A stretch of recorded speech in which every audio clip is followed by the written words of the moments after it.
Claro, existen teorías psicológicas dentro de la psicología organizacional, dentro de la psicología industrial, dentro de la psicología educativa, que abordan la productividad y la eficiencia en el aula de clase de los docentes. Pero desde el punto de vista pedagógico se refiere es a la metodología empleada en la escuela secundaria para que nuestros docentes puedan ejercer con plenitud y puedan darle calidad a nuestros estudiantes. Porque la motivación se entiende como un impulso interno, a lo que se llama en la teoría psicológica a lo que es la motivación intrínseca, lo que está dentro, que es una guía y que sostiene la conducta hacia el logro de meta. Eso lo dice Robinson en la década de los 20. En este ámbito educativo se refiere más bien a la energía y a los compromisos que... Claro, claro, creo que en un país tan pequeño, si hay algo que tenemos que aprender a hacer muy bien es ponernos de acuerdo y de esa manera construir el presente y futuro que soñamos, o sea, que Claro, queremos para Panamá. Y eso que usted menciona es fundamental. Yo no escucho mucha gente hablando de conciliación, todo el mundo se echa la culpa y Panamá tiene que pasar de eso a ver cómo podemos construir. No es pensar igual que el otro, yo creo que eso usted lo ha dejado bastante claro. Es entender que no todos pensamos de la misma manera, pero todos podemos aportar. así es, buscar puntos de convergencia. Los países y las organizaciones que han aceptado ese punto intermedio de buscar punto de convergencia son países y son organizaciones que están siendo efectivas en sus países. Están produciendo bastante. Y un aspecto súper importante en la productividad de cualquier país tiene que ver con algo que aquí hemos hablado muchísimo y seguiremos hablando porque es importante, es necesario, la educación. Y Claro, usted me proponía un tema y el tema, pues, vaya, muy interesante y es la motivación de los docentes. Y aquí, lastimosamente, al docente se le ha tachado, sobre todo al sector oficial, de cualquier cosa y que son insurgentes, que siempre andan parando clases y no sé qué. Pero yo no escuchaba a nadie diciendo, pero hay que motivar a los docentes, o es raro, o sea, muy poco. sí. Mire, yo lo he dicho en muchas ocasiones y he estado abordando muchísimo ese tema con evidencias científicas, no con opiniones. Lo que sucede es que aquí no se dio una mediación como habíamos recomendado. Si hubiésemos tenido una mediación, no estuviese pasando esta desmotivación que yo estoy observando en las aulas de clases y en algunos docentes. La motivación es importante en el aula de clase, porque la educación no debemos olvidar que es un proceso dinámico que se construye a partir de la interacción entre el docente, los estudiantes y el entorno en que se desenvuelve. Dentro de este proceso, la motivación del docente se considera uno de los aspectos más importantes para garantizar un ambiente y un aprendizaje efectivo. Entonces, un docente motivado no solo desarrolla con mayor entusiasmo sus actividades pedagógicas, más bien promueve una actitud positiva hacia el aprendizaje y en sus estudiantes y logran mejores acuerdos. Y esto lo quiero analizar desde dos puntos de vista, la motivación del docente, desde un punto de vista sustentado con teoría psicológica y otra con teoría pedagógica, así como los aportes de autores que han influido en este campo educativo, porque yo siento una preocupación y nosotros en el Trinca sentimos una preocupación por el lenguaje que se utiliza cuando se refieren al docente. Nosotros no podemos hablar mal de nuestro docente, es la reserva moral de una nación y además son los que educan y elevan la calidad educativa de nuestros estudiantes. Entonces, independientemente de que hicieron huelga, se fueron a la calle, ya esto quedó atrás, hay que reconciliarnos para que los docentes estén motivados y podamos lograr los aprendizajes que requieren los estudiantes. En una empresa, cualquiera que sea su índole, usted puede observar que si no hay motivación, hay rotación de personal. Si no hay motivación, hay pérdida de productividad y también pérdida económica. Así sucede en la administración pública. Nosotros tenemos que tener motivados a nuestros maestros y profesores porque son los encargados de darle calidad a nuestros estudiantes. Por eso que la conceptualización de la motivación debe jugar un papel importante en este escenario. Ahora, usted hacía una división entre la parte pedagógica y la psicológica.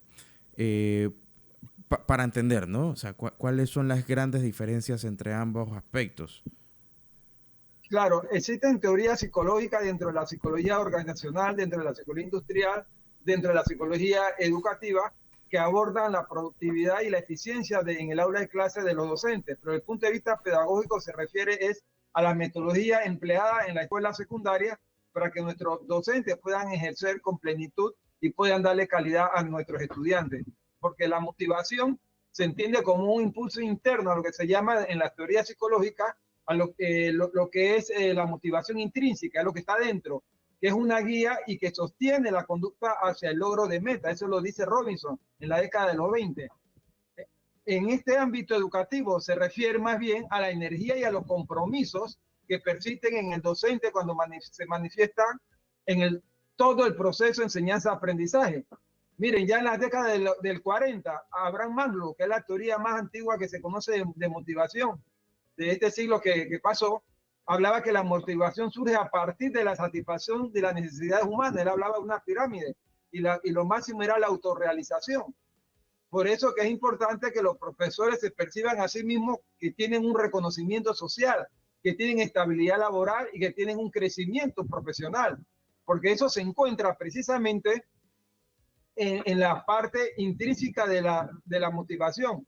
Por ejemplo, Federico Herbert, que desarrolló su teoría en la década a finales de los 50, 60, que hoy todavía es un modelo esa teoría de motivación, complementa esta idea con su teoría de dos factores, donde él distingue factores motivacionales como lo que es el logro, la responsabilidad y la valoración profesional, que un docente y un maestro requiere y siente la necesidad de ser reconocido por su trabajo.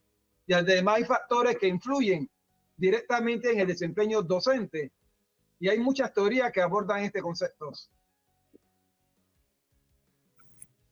Ahora, yo tengo que preguntarle porque esto suena como darle incentivos y, y que, a ver, muchos cuestionarán, ¿no? Si se los merecen, si no se los merecen. Y yo sé que eso es una discusión aparte. Y para mí, Pero cualquier... importante. Y es importante, por supuesto. Y aquí yo puedo decir, por lo menos es lo que pienso, que el docente pues merece todo el respeto y todo el incentivo del mundo porque ninguno puede jactarse de ser profesional sin haber pasado por el tamiz de un profesor. O sea, son necesarios para la Y profesionalización se requiere de respeto cualquier... hasta en el lenguaje cuando nos comunicamos hacia ellos y nos dirigimos hacia ellos. Totalmente, totalmente. Pero bueno, pero a lo que quiero ir realmente es a otro aspecto que es igual de importante y que tiene que ver con los resultados probados. Me imagino que habrá estudios que dan fe de que efectivamente el trabajar en el incentivo correcto hacia los docentes se traduce en que hay mejores calificaciones, mejoras en los aprendizajes, bueno, y seguro usted pues conocerá de esa materia. Sí, mire, hay muchas teorías que abordan este concepto. Usted inició con una pregunta muy interesante que no quería entrar, pero yo creo que vale la pena hablar un poco de eso. Si usted trabaja en una empresa privada y usted es un colaborador y usted logra su meta, la empresa le da bonos. Eso no es malo. Eso es motivación para los colaboradores. Si usted tiene muchos años de servicio colaborando y ha tenido una vida digna y ha sacado adelante tantos estudiantes y ha sido premiado por la escuela, ¿por qué no premiarlo nosotros? Los incentivos no necesariamente se refieren a factores económicos. Incentivos son factores psicológicos también. Por ejemplo, propone la teoría de motivación del señor Des Ryan, que en la década de los 90 dice que hay que satisfacer tres necesidades psicológicas. Una es la autonomía, es decir, la libertad para aplicar estrategias educativas en el aula de clase. Y debe haber competencia, que es la percepción de efectividad profesional, que existe un reconocimiento, que las personas digan, bueno, que lo está haciendo bien. Y algo que se llama relación, que son los vínculos positivos con estudiantes y colegas, que el docente se lleve bien con sus estudiantes y con sus colegas. Un docente que siente y se absorbe el mismo y se percibe en su autoconcepto como competente y autónomo, genera prácticas pedagógicas más innovadoras. Y eso está demostrado científicamente en muchísimos journals e investigaciones, revistas indexadas donde se abordan estos conceptos. Yo estoy seguro que sí, porque un educador motivado pues puede dar mejor, eh, a ver, dedicación a su vocación como docente, ¿no? Y puede... Va con ganas a la escuela, por- sonríe a los estudiantes, es y- amable, es cordial, le dedica tiempo fuera de su aula de clase, pero si claro, no, porque el docente ¿qué termina... hora le va a dedicar después que termine la clase? No lo claro, hacen. claro, claro. Ahora, pero hablemos concretamente del tipo de incentivos, porque incentivos hay muchos. Usted mencionaba un bono, ¿no? Y yo estoy seguro que eso, sin duda, es un gran incentivo, pero mire, y se lo digo porque yo tengo mucho contacto con docentes, familia y la organización a la que pertenezco también. Eh, y hay algo, y pasa mucho en el sector oficial, docentes que terminan poniendo de sus recursos para poder sostener sus clases, porque muchos de los niños, lastimosamente, que van a la escuela, no tienen suficiente como para poder comprar los materiales que necesitan, y parte del dinero que perciben los docentes, y hablo del sector oficial, terminan usándolo para ayudar justamente a sus estudiantes. Y eso lo he visto y es muy común. Y es digno de admirar, por supuesto, ¿no? Pero, a ver, ¿no sería un buen incentivo también ayudarles para que tengan todos los materiales que necesitan sin que ellos siempre tengan que sacar de su bolsillo? Porque la verdad es que es difícil dar una clase cuando le pides a un niño que traiga esto y esto y no lo traen. Claro, claro. Mire, hay dos tipos de incentivos, monetarios y no monetarios. Y los dos son importantes en el proceso de aprendizaje y en cualquier tipo de organización. Y el Ministerio de Educación es una organización pública que también sigue los parámetros de cualquier tipo de organización. Incentivos no monetarios. Se le puede dar incentivos días libres o se le puede dar incentivos que hagan acuerdo el área de recursos humanos con empresas que puedan comprar la ropa más barata, se le dé un buen descuento o en las vacaciones darle un viaje a un resort. Hay muchas formas de motivar, pero nada de estas cosas se hacen. Entonces, el docente no se le puede ver solamente como una persona que sale a defender los derechos de la nación. Y además quedan votados, como está pasando, que acaba de morir un docente que estuvo esperando. Fíjense los arcos que hacen falta en este país por las áreas de difícil acceso. ¿Quién cree ustedes que cargó dos niñas muertas en sus hombros? Un docente. ¿Quién cree usted que es el que ayuda a la comunidad y pone de sus bolsillos, que a veces hasta le pagamos tarde y a veces ni le pagamos en áreas de difícil acceso y que son TEFA? Son los docentes. Entonces ellos son los héroes de la nación, en la reserva moral. Tenemos que ya dejar atrás todo este problema que se dio y unirnos como sociedad para elevar la calidad de la educación, si no la historia no lo va a reclamar. Por ejemplo, la teoría de aprendizaje de Walter y Bandura. Él habla que el docente se convierte en un modelo a través de su motivación entusiasta y su actitud. Él habla que nosotros aprendemos por modelos, nosotros aprendemos por imitación y aprendemos por observación. Entonces, el docente es un modelo. Y el aplauso del docente es cuando los estudiantes son profesionales. ¿Quién no nos dio clase a nosotros? Somos hoy, gracias a nuestros docentes que nos formaron con nuestros miedos, nos orientaron, nos ayudaron, nos motivaron. Entonces, la motivación influye en la autoeficiencia estudiantil y en la percepción del valor del aprendizaje. Existen muchas teorías, por ejemplo, la teoría de la expectativa de Brown, que él nos habla precisamente en eso. El docente se mantiene motivado cuando cree en su esfuerzo, tendrá resultados positivos, tiene una expectativa alta de la sociedad.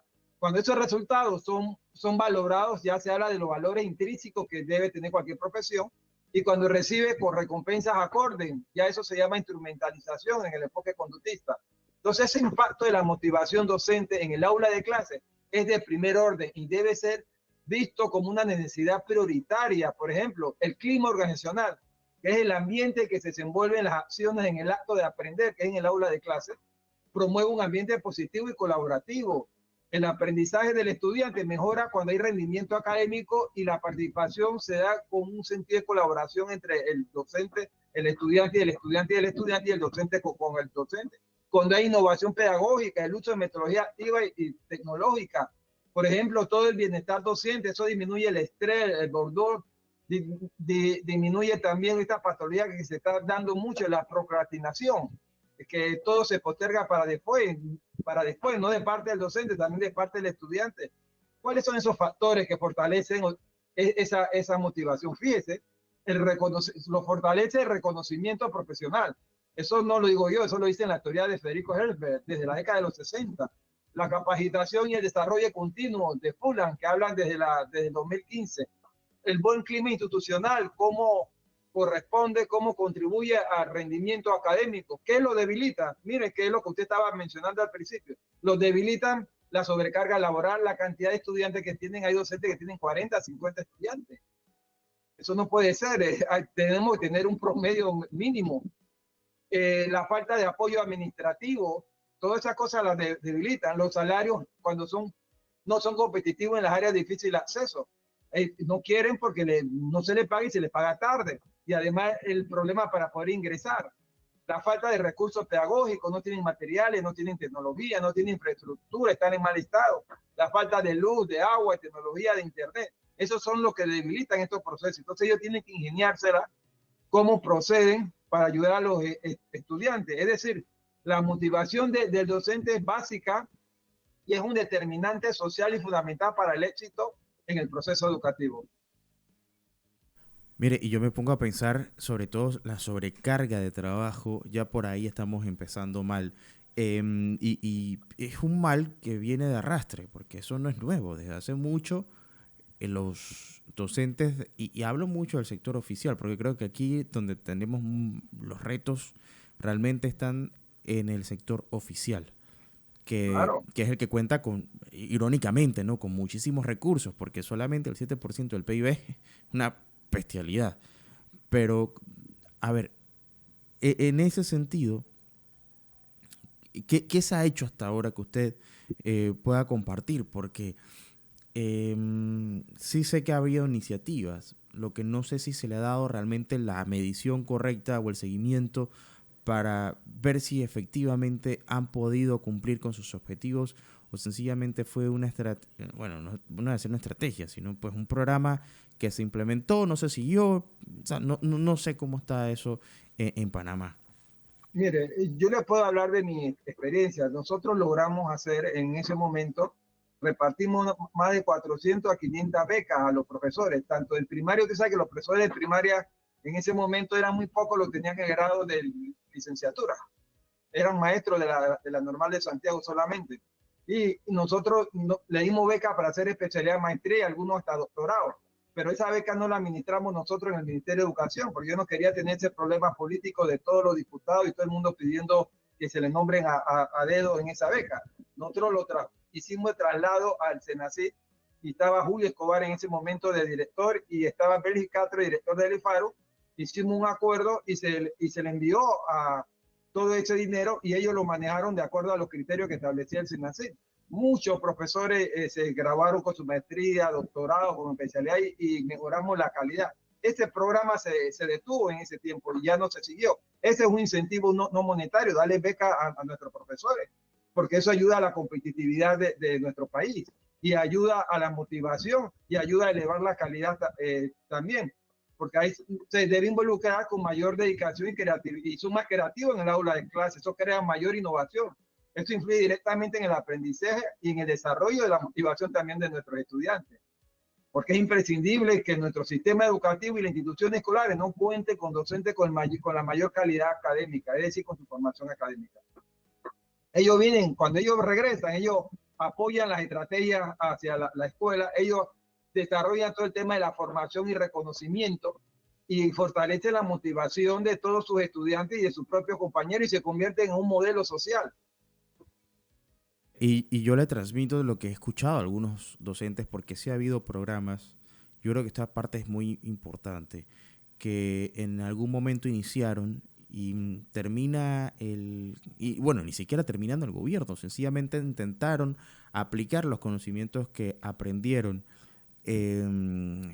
fuera del país o en algún diplomado o maestría especial, y el mismo sistema como que no les permite desarrollarlo. Yo creo que eso también es un obstáculo para elevar la motivación, porque, mire, Claro. y se lo comparto porque lo he escuchado, viva voz de docentes, que han dicho, pues me mandaron a esto, fui, y ¿para qué? Porque llego y no lo puedo implementar. Yo no sé qué es lo que ha pasado, Y ojo, no Entonces, estoy para que hablando, vean la distancia que existe entre lo académico y la política. claro, y no hablo de esta gestión, hablo de gestiones anteriores. ¿Sí? Mire, ¿cómo podemos nosotros motivar a los docentes para que sean mejores y logren el éxito de aprendizaje? Con cosas como la que usted está mencionando, que se sientan importantes en lo que estudiaron, que lo pueden aplicar. Ahora, lo que pasa es que vienen graduados y lo mandan a veces al área difícil de acceso, donde no hay tecnología, donde no hay agua, no hay nada, cuando ellos deberían estar en lugares en que sí se cuenten con una tecnología adecuada. La motivación es un factor decisivo en la calidad de los aprendizajes. Esto permite potenciar e implementar estrategias que fortalezcan tanto el área intrínseca que le expliqué como el área extrínseca, que son factores externos reconocidos institucionalmente. ¿En qué deben centrarse esas estrategias? Fíjense, en un reconocimiento. Un docente que venga graduado con una maestría, ¿por qué no hacer un reconocimiento los lunes en el saludo a la bandera? Porque eso es sacrificio, han tenido que abandonar su familia, han tenido que estudiar fuera de casa, han tenido que sacrificar muchas cosas. Eso tiene que ver con la estrategia de la formación también y el bienestar y la participación de los docentes en la toma de decisiones educativas. Deben ser involucrados en la toma de decisión. Los docentes no son un objeto más del proceso educativo, son uno de los actores más principales, al igual que el estudiante.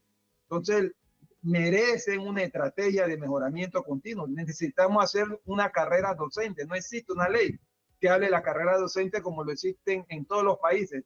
¿Usted sabe lo que es la carrera docente? Que ellos no tengan que ir a la calle para que se lo aumenten, que ya se lo aumentó hace unos años, Pero pero usted deben acaba, tener una carrera docente porque va a llegar el momento que claro, ese dinero va a estar un tope igual que otro.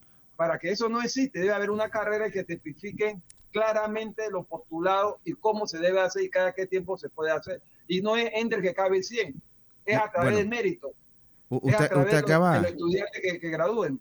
usted acaba de tocar un tema importante que pues, creo que nos va a faltar tiempo para poder abordarlo, pero el aspecto de la carrera docente, doctor Cañizales, yo creo que eso es de vieja data. Y sé, porque sé que hubo un proyecto y no sé qué ha pasado en el camino, pero usted menciona que hay países en la región que ya la tienen, el nuestro no.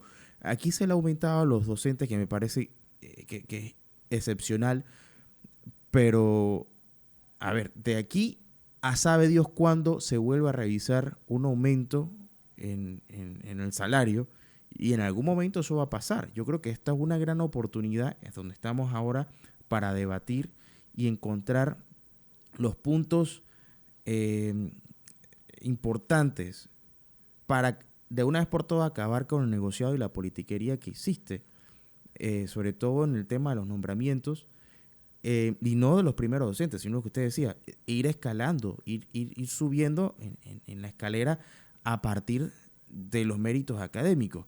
Y yo creo que el sector docente es el que debería llevar la batuta en el ámbito público, en el sector público, porque son ellos los que al final pues terminan formando a los profesionales y son ellos los que tendrían que ponerse, hablo del sector de la comunidad educativa en el sector oficial, el ejemplo de cómo se debe llevar y cómo se deben hacer las cosas. Claro. Por eso es que es básico y primordial valorar la labor profesional docente. Tienen que tener reconocimientos tanto formales como informales. Hay que realzarle su rol como docente, como agente de cambio y transformación social del área escolar y de la comunidad y de la sociedad. Según Federico Herbert, el reconocimiento y el logro en sus estudios demostró dos cosas. Uno, que son factores motivacionales directos que aumentan el compromiso con la sociedad y aumentan profesionalmente con el estudiante. Y la otra conclusión que llegó fue que cuando el docente se siente valorado, se esfuerza más por el éxito educativo que en otras ocasiones. Es decir, estamos ante una situación ya demostrada científicamente. ¿Por qué yo quise hablar hoy de este tema? No es con el ánimo de cuestionar ni criticar al Ministerio de Educación, sino darle herramientas y elementos que vean la importancia que es ya terminar esta lucha interna de que se lo votan o lo votan, que están. Hay que buscar la reconciliación, si no, no vamos a mejorar. Ya tenemos problemas educativos muy grandes de calidad. En la situación que estamos, va a empeorar. Las pruebas internacionales están demostrando que seguimos teniendo problemas. Entonces tenemos que ya sentarnos a reconciliarnos y hacer un plan de trabajo de mejoramiento continuo y que la educación sea el centro y el epicentro y el centro de todo lo que hagamos en el gobierno.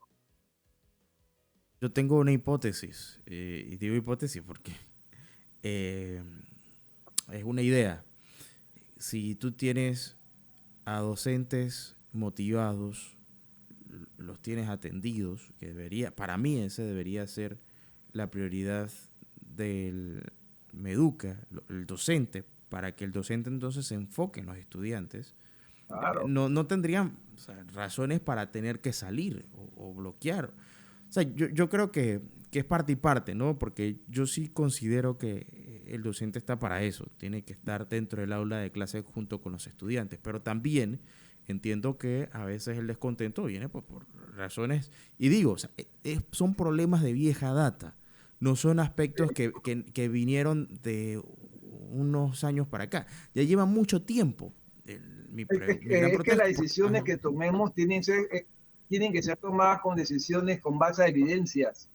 Ese es el nuevo rol de la administración pública. Tienen que tener y tomar decisiones con base a evidencia científica. Por ejemplo, las conclusiones de estos estudios demuestran que fomentan ambientes laborales positivos. Es decir, hay un buen clima organizacional o escolar, hay un trabajo colaborativo entre colegas, se lleva bien unos a otros y hay una comunicación abierta con los directivos, a pesar que son sus jefes.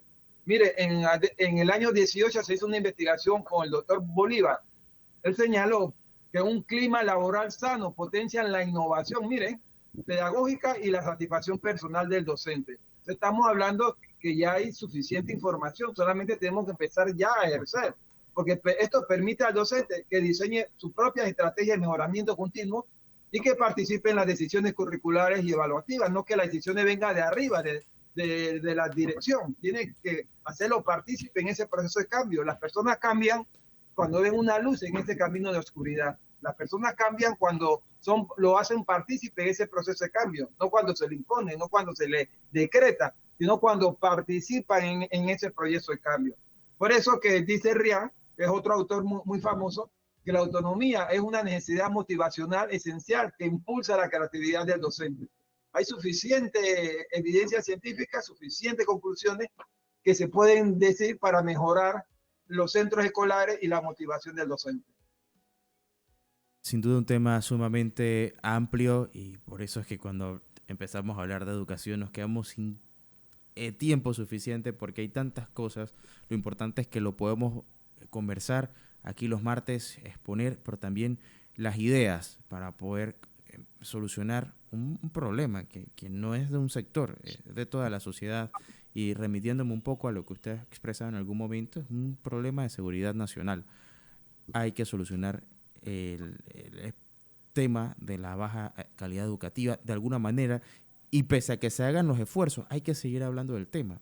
Porque no Y digo la que no se estén sociedad, haciendo los esfuerzos, yo creo que todos tenemos que involucrarnos. Sí, sí, doctor González. claro, y la sociedad debe contribuir a ayudar al Ministerio de Educación a buscar información para mejores tomas de decisiones. Tenemos la labor de todo profesional, de todo universitario. Mire, la UNESCO en el año 20 declaró que los docentes deben ejercer su labor en condiciones que favorezcan la excelencia educativa. Eso lo dijo en plena pandemia. Ya Bandura a finales de los 80 ya estaba hablando que él afirma que la creencia en su propio, los docentes creen en ellos mismos, en sus capacidades, pero eso mejora cuando hay rendimiento en el aula. Es decir, no como algunos que piensan que entre más deficiencias académicas tengan los estudiantes y más fracasan en las evaluaciones, son mejores docentes. Eso hay que cambiarlo, eso es del siglo pasado. Un docente también se le evalúa por la cantidad de estudiantes que pasan, no es que le regalan la calificación, sino los que mayores aprenden en ese proceso. La persistencia ante los desafíos, esos son los docentes que están muy cercanos a sus estudiantes y la motivación de los estudiantes. Es decir, yo entiendo que hay derechos, que no se puede estar cerrando la escuela y salir a la calle, pero donde hay derechos hay deberes también. Ya pasamos este proceso, pasemos esta página, cerremos este libro y trabajemos juntos para obtener resultados, que en las próximas pruebas internacionales tengamos alguna mejora en el aprendizaje. Bueno, y me quedo con eso, doctor Cañizales. Le agradezco muchísimo por acompañarnos una vez más aquí en Radio Ancon, en las tardes Relax Radio Ancon. Será hasta una próxima ocasión. Nos quedamos sin tiempo, pero sin duda, después de la próxima semana, pues que no vamos a tener edición por motivo de las fiestas patrias. Estaremos de regreso el martes de Más Arriba. Así que un fuerte abrazo y que estén muy bien. Muchas gracias por la oportunidad. Saludos a todos. Recuerden que un país que no valora a su docente es un país que está destinado a pasar desapercibido. Ahí está. Muchísimas gracias.